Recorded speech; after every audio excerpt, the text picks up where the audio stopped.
Hey guys, today's story is about a campaign where you don't actually get to play your character. So it started with a poster on my college campus. LGBT, D&D, contact this email if you're interested. Being queer myself, that seemed like a good thing to check out. I'd been DMing online for a while, but was feeling the itch to play as well. I would love an in-person table, but, well, finding a group where I can be open about my gender and sexuality is a risk. It seemed like a blessing, as you can assume. It wasn't. Honestly, it did actually start out alright. The DM was sweet, although a bit unclear on the rules as she'd only run games casually for her family, but we started with a module. I tried to encourage her and give positive feedback and little tips on the rules when she couldn't remember them. No problems, really, except for the guy who was wearing a t-shirt featuring Zootopia's Nick Wilde in a suggestive pose, which furries don't actually bother me, but that is a bold choice in a public comic shop. If you walk around in public with a barely censored picture on your chest, you look like a creep. Anyway, unfortunately, the sweet girl got too busy with her job and had another player take the mantle of the DM. The new guy said he DM'd plenty before, so I thought I was going to get someone who had a clear idea of what they were doing. So to recap, we have the sweet girl, the furry, a normal guy, and the new DM. So we sit down for our first session with the new DM. Pretty quickly I discovered the first of many issues I would have with him. The primary one was that he hadn't actually talked to the players. At all. The sweet girl had dumped her wisdom stat for her druid, so now I'm whispering to her to help her rebalance her sheet to have an effective PC. The furry didn't understand anything about his class, and didn't even update his hit points, so I help him fix that as well. I'm doing all the jobs an experienced DM is supposed to do with new players. And then we get started. The DM describes that we were hired for a heist job, and we're currently stationed in a casino. He then assigns us to our individual activities, tells me what my character is doing, and how it goes down before I pause and say, I think he'd do a little bit better at the card table, actually, since he can sleight of hand that. In the end, it didn't matter, because the 10-minute intro turned into us being flung into another dimension. The next of the bad choices this DM made, the furry, who of course was playing a kitsune, whose backstory involved being a part of a harem, perhaps inspired by his suggestive Nick Wilde shirt, got separated from us. A brand new player, who didn't even know how to write his own HP, and the first thing the DM does is split the party and put the newbie totally alone. And the rest of us wake up in a bunch of jail cells.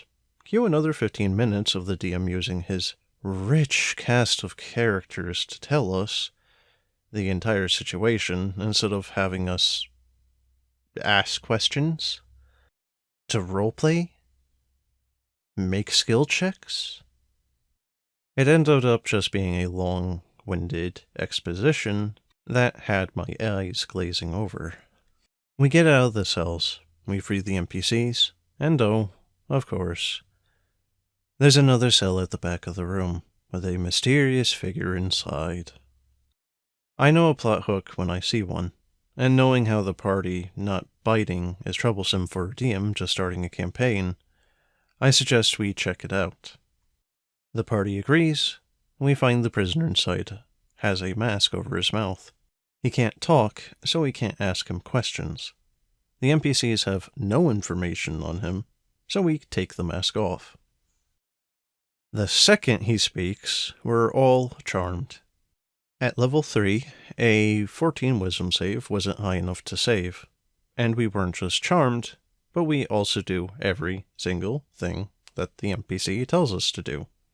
No extra chances to save, no ability to resist, just the DM narrating the whole way through the dungeon.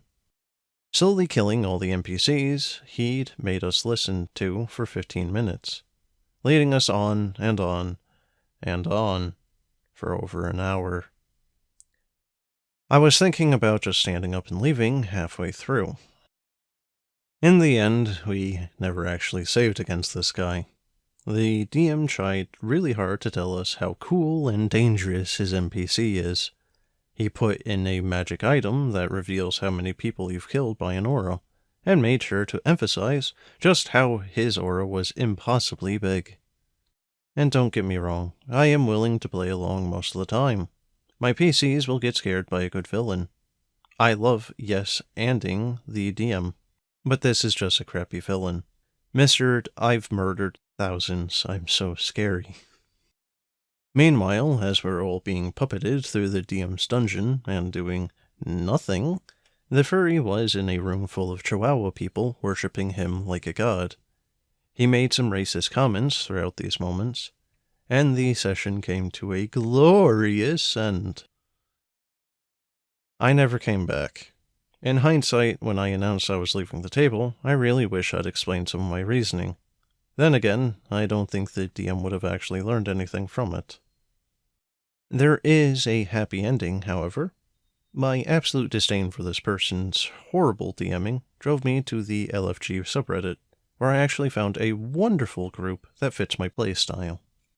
So in the end, this 3 hours of suffering and boredom did grant me many months of enjoying the first campaign I've played with an original character in.